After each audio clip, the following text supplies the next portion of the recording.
The Curse of the Pharaohs, or Curse of the Mummies, was originally called a series of strange deaths that befell participants in the opening of the grave of the Egyptian Pharaoh Tutankhamun in 1922.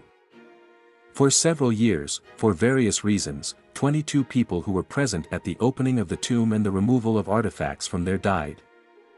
Later, this term began to be applied to other archaeological finds, when those scientists and archaeologists who were involved in their discovery and research died. It is assumed that the ancients put deadly curses on the tombs to frighten the robbers. And that these curses are not just words, but real magic. Scientists usually consider such curses to be just an invention of the press and superstition. In their opinion, people could die from toxic mold in the tomb or various infections widespread in warm and humid climates. However, the Egyptian archaeologist Zahi Hawass will not get any easier from the fact that he considers the Curse of the Pharaohs an invention. According to him, he believes in the curse, as he almost became its victim.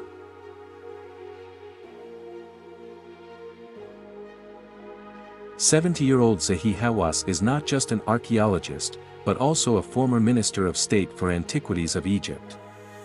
Nevertheless, he believes that he was influenced by the curse of the mummies found in the so-called Valley of the Golden Mummies in the oasis of Bahariya. In this place, archaeologists found a huge burial of mummies, more than 10,000 in number. Zahi Hawass also took part in the research and personally found 2 children's mummies, which were later exhibited in the museum. In 2017, the documentary, 10 Secrets and Secrets, was released on Netflix, which, among other things, told about the curse of mummies and showed an interview with Zahi Hawass. And in this interview, Hawass said that those 2 children's mummies appeared to him in a dream for some time.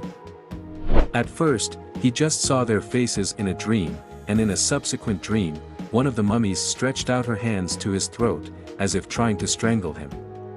At first, Hawass didn't know what to do. But then he had an epiphany, or something suggested that the children wanted to reunite with their parents.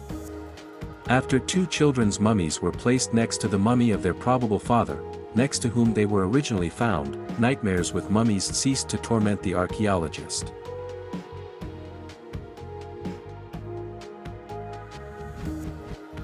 During his career, many stories have happened to him that people associate with the effect of the curse.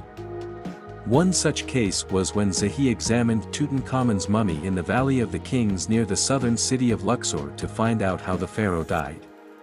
He was at the hotel and was waiting for his driver to go to Tutankhamun's tomb, when suddenly the assistant reported that the driver had an accident and almost died.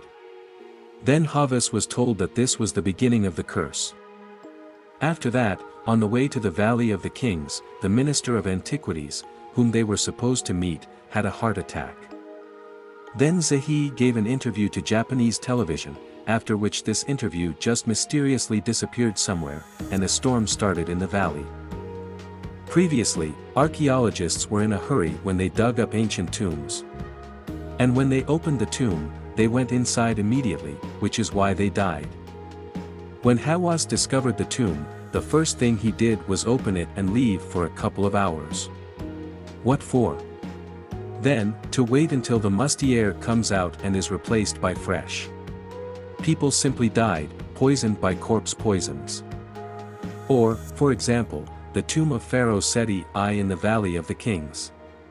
Zahi was crawling on the rocks when they were cleaning the statue, and one of the stones fell on his head. Many then told him that it was a curse in action. In general, there were many mysterious events that happened to Zahi Hawass throughout his life. He talked about them in his books.